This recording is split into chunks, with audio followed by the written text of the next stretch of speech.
FDJ, les grandes gueules, RMC Story, Maxime Liédo, Étienne Liebig et Zora Habitant. On parle de ce permis des personnes âgées. Est-ce qu'il faut instaurer à partir de 65 ? Alors Virginie Dubuis disait que ce serait plus 70 ans. À partir de 70 ans, de nouveau une visite médicale et peut-être un examen de conduite aussi. Étienne Liebig et puis on écoute Claude au 32-16. Je voulais dire une chose, c'est que retirer le permis de conduire à quelqu'un, c'est aussi lui autoriser de prendre des voitures sans permis.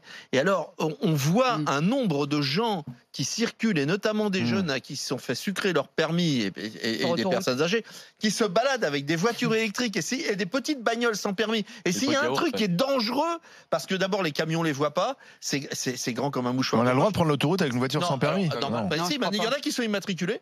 Donc je ne sais pas si elles ont... Oui, il y en a qui sont immatriculées. Donc si elles sont immatriculées, tu as le droit de prendre le périph' et l'autoroute.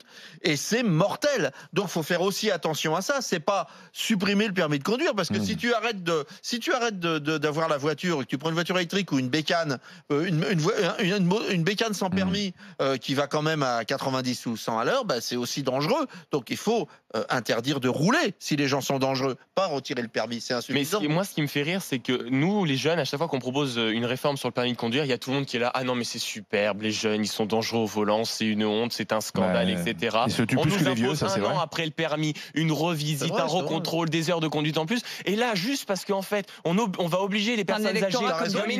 Non, mais c'est une honte. À chaque fois, nous, on nous dit, regardez les jeunes, l'alcool au volant, la drogue au volant, ils auront jamais le permis, c'est des dangers publics. Là, les retraités, on sait que malheureusement, les capacités qui diminuent entraînent malheureusement une conduite qui est moindre. Et là, tout le monde nous dit, non, mais c'est de la stigmatisation anti-vieux. Ben non, mais c'est pas vrai. Surtout que c'est pour leur bien. Je veux dire, quand ils provoquent un accident, ils enlèvent pas forcément la vie de quelqu'un, ils peuvent se blesser. Je veux dire, c'est aussi dans leur bien. Oui, mais Maxime, regarde, moi ce que je reproche. Mais vous votez pas. Non, mais non. Alors, peut-être qu'on est moins important. Non, mais Maxime, tu vas pas sur les voies rapides, les autoroutes, et c'est 45 ou 50 km/h maximum. C'est dangereux quand même. Oui, mais Maxime, après, il faut regarder factuellement les choses. Oui. Les jeunes se tuent plus sur la route que les vieux. Ça, c'est les statistiques. Donc c'est normal. Il y a plus de jeunes sur les routes. Je pense que quand t'es jeune, tu as l'impression que t'es immortel. T'es plus dans une conduite à risque à 25 ans qu'à 70 ans. Ça, je dis pas. Deuxièmement, je suis assez d'accord avec toi. Je pense que c'est plus simple de s'en prendre aux jeunes qu'aux vieux, parce que les vieux, ça vote plus que les jeunes. On est d'accord. Moi, je trouve quand même que Virginie Dubuis-Muller, son dossier, quand tu lui demandes, mais est-ce que effectivement en Suisse, qu'en Suisse ou en Norvège, ça a des résultats, elle n'était pas capable de nous le dire. Dans les pays que tu as cités, il me semble qu'il y avait le Norvège ou le Danemark. Le Norvège et là, c'est le Suisse. Alors, en fait, quand tu regardes un peu, que tu affines un peu, ce ne sont pas uniquement les accidents mortels. Ouais. C'est aussi les petits accidents, les les accrochages. Sont les accrochages. Voilà, plus que les accidents mortels. C'est moins grave. Mais peu importe. Mais c'est pas parce que c'est moins grave que c'est pas grave. Mais c'est même un accident, c'est quand même un traumatisme exceptionnel. Et le problème, c'est que la voiture maintenant, c'est tellement symbole de liberté que les personnes âgées se disent. Mais c'est pas tellement, c'est que c'est le moyen de se déplacer dans plein d'endroits. Moi, j'ai une grand-mère qui pendant un temps faisait presque 7 heures de bagnole, et au bout d'un moment, elle faisait non mais regardez, je peux le faire, je suis encore autonome, je peux largement faire mes 7 heures de bagnole pour venir vous voir avec la voiture pleine, etc. Il faut aussi. Mais pourquoi vous n'allez jamais la voir? Non mais on va aussi la voir. On va passer pour des bourreaux. Oui, viens avec plein de grand-mère que t'as mis à l'EHPAD à 50 € par jour. C'est pas la même. Sa grand-mère à 45 ans était déjà dans un EHPAD. Il y en a plusieurs. Elle est pas folle la gueule.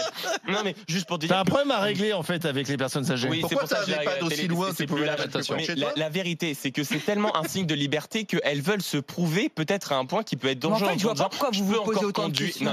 Je peux encore conduire, donc je peux prendre ma voiture, donc faites-moi confiance. Nous sommes. Permettez qu'on a du côté de la Seine-et-Marne retrouver Claude qui est avec nous. Bonjour Claude. Bonjour. Bonjour, bienvenue Claude. 72 ans, 80 000 km par an, c'est vous qui le dites, hein? Oui, non, mais je le dis parce que je l'ai fait. Champion. J'ai aucun souci, mais je ne comprends pas le petit jeune là, parce que franchement. Je vais vous expliquer, on va s'expliquer. Discrimination. Allez-y Claude. Parce qu'on voit autant de jeunes qui font des bêtises. Moi, j'habite à côté de la forêt de Fontainebleau, par exemple. Vous avez des tas d'accidents, mais je veux dire. Et puis ce ne sont pas des vieux. Et moi, je vais passer une visite médicale tous les ans et je conduis. La semaine dernière, j'ai fait un aller-retour Berlin. Je peux vous dire que des tarés, il y en a partout. Hein. Ah oui. Et ils n'ont pas tous 20 ans, rassurez-moi. Non, ils n'ont pas tous 20 ans, mais ils n'ont pas tous 70 ans non plus. Hein. Mais oui, Claude, ce que je veux vous dire. Mais si vous voulez, je peux vous apprendre à conduire, hein, 72. parce que franchement, vous êtes ridicule quand vous dites ça. Pourquoi? Parce que les gens peuvent aller passer. Vous avez un médecin traitant, vous allez passer une visite médicale tous les ans, Et ça pose aucun problème à partir du moment où le médecin quel vous dit type de visite conduire, vous pouvez plus conduire, c'est tout. Votre députée, elle est en mal de reconnaissance, c'est tout. Hein. Donc, mais c'est pas ridicule. Mais c'est vous qui êtes ridicule parce que vous êtes persuadé que. Ben oui. Non mais oui. Non mais vous pouvez jouer l'indignation. C'est mon opinion. Mais non, mais c'est mon opinion. Je trouve que en évitant et en n'imposant pas cette visite médicale, on met les retraités en danger. C'est tout. Eux, parfois, je pense, ne sont pas conscients. Pardon ? Est-ce que vous avez votre permis de conduire ? Non, mais bien sûr que j'ai mon permis de conduire. Depuis combien de temps ? Depuis 3 ans. Vous faites combien de kilomètres par an ? Bah ça dépend, je compte pas. Ah, vous comptez pas, vous devez pas en faire. Ça, c'est typiquement, ça, c'est les anciens qui comptent. Mais si vous voulez, je passe tellement de temps, si vous voulez, je passe tellement de temps sur la route que je regarde même plus le compteur. Si vous voulez, ma voiture, c'est ma seconde maison, moi, je veux dire. Vous oubliez certainement aussi le clignotant dans les ronds-points. Non, désolé, le clignotant. Vous êtes en permanence en train de vous moquer des gens. Mais je me moque. Ridicule, vous rendez je me moque pas des gens. J'ai un grand-père qui est gendarme qui passe le temps quand il est à côté de moi et quand je conduis à me reprocher mes clignotants. Donc pardon de me faire le procès du clignotant, c'est pas la bonne idée ni la bonne personne. Et Claude, moi je voudrais savoir ce que de vous-même vous dites, je passe une visite médicale tous les ans, Claude. C'est-à-dire vous l'imposez pour la conduite notamment, si j'ai bien compris. Bien sûr, tous les ans vous allez voir votre médecin traitant, puis il n'y a pas de souci. C'est très bien. Qu'est-ce que vous faites comme type de visite médicale avec votre médecin ? Qu'est-ce que vous demandez ? Est-ce qu'il teste vos réflexes, votre acuité visuelle, la manière dont vous tournez la tête rapidement ou pas ? Est-ce qu'il le fait ça ? Pas du tout, pourquoi ? Ben voilà. Je sais tout, je me sens tout de même. Faut pas. Mais vous êtes ridicule ou quoi là ? Non, mais c'est juste que c'est des pertes de réflexes parfois, c'est tout. L'habitude parfois amène des pertes de réflexes. L'habitude, cher jeune homme. Il a 72 ans. Ça veut dire quoi ça ? Non, pourquoi non mais sincèrement, pourquoi on emmerde ce type de 72 ans ? Je vous envoie un t-shirt désolé, Claude. Vous conduirez un t-shirt des grandes gueules. Non mais attends, on est dans un monde de fous. On cherche des poux, un type de 72 ans qui visiblement roule. Mais non, mais c'est toi Maxime, t'as un problème avec les vieux. Mais tu sais, un jour tu seras vieux aussi. Mais oui, mais peut-être que je serai vieux et pas con comme beaucoup. J'espère qu'on t'enlèvera ton permis. Non mais attends, je lui cherche pas. C'est incroyable, mais quel honte. Pas compte, c'est nous. Je suis illustré. Non, 20 secondes. Non mais racisme anti-vieux. On dit que je trouve des pouces, c'est le premier à dire. Mais vous vous rendez compte, les jeunes. Mais oui, parce que tu l'as vexé. Les jeunes. Mais je l'ai pas. Mais si. Lui le premier qui a dit que j'ai des rides. Attention. J'ai rien dit à ce pauvre monsieur. S'il vous plaît. J'ai rien. Mais non, mais pardon. Laissez-moi. C'est des amis maintenant. Après la lutte des classes, la lutte des âges. Non mais le problème. Attention. Il faut être honnête. À chaque fois, on nous dit oui, mais vous les jeunes, est-ce que, en plus, je pense à eux. Si la visite médicale, ça peut leur garantir une meilleure sécurité. Pourquoi tout de suite ils s'enferment ? Mais exactement. Je suis gentil pour eux. Je pense. Tu les as vexés. Vincent, je les ai pas vexés. Je leur encourage à faire attention à eux en passant une visite médicale. C'est ce qu'on appelle de la bienveillance. Justement, c'est Vincent qui me donne l'exemple de son père. Il est du côté de Bordeaux, Vincent. Et il m'écrit: salut les grandes gueules. Mon père qui a conduit jusqu'à l'âge de 82 ans, c'est moi qui l'ai emmené chez le médecin. C'était pas un problème de vue, c'était pas un problème d'audition. Alors, vous voyez, je pensais, c'était simplement, il disait, un problème de mouvement dans la voiture. Il se sentait très bien de conduite et le médecin lui a dit qu'il valait mieux qu'il a. Oui, mais donc il a visite obligatoire. Non, c'est lui qui a emmené son père parce que son père n'y allait pas. On n'a pas obligé d'imposer à tout le monde une visite obligatoire humiliante. Mais non. Beaucoup de gens se pensent encore largement en capacité. Non, mais Alain, il a raison. Tu dois que parfois les retraités se sentent en capacité de conduire alors que malheureusement l'âge parfois. Eh bien, ces retraités vont voir leur médecin régulièrement. C'est une population qui va régulièrement voir le médecin.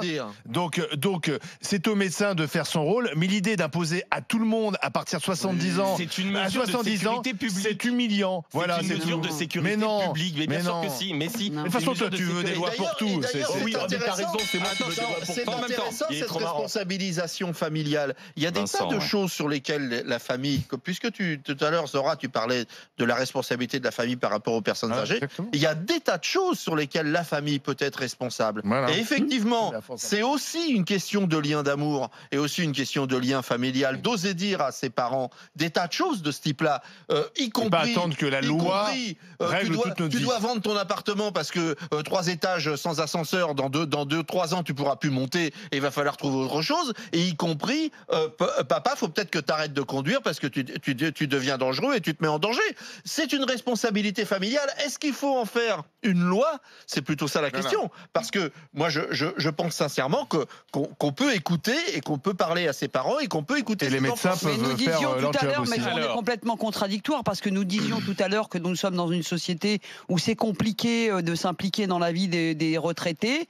Et là, d'un seul coup, pour le permis, chaque individu sera non, mais tu vois ce que je veux dire. Parce qu'on attend que l'État s'occupe de tout une fois de plus. Non, mais c'est pas que l'État s'occupe de tout. Dans un instant, les amis, dans un instant, on va s'intéresser à la nouvelle porte-parole du gouvernement. Elle est passée de conseillère en com à l'Élysée à porte-parole du gouvernement. Elle passe de l'ombre à la lumière.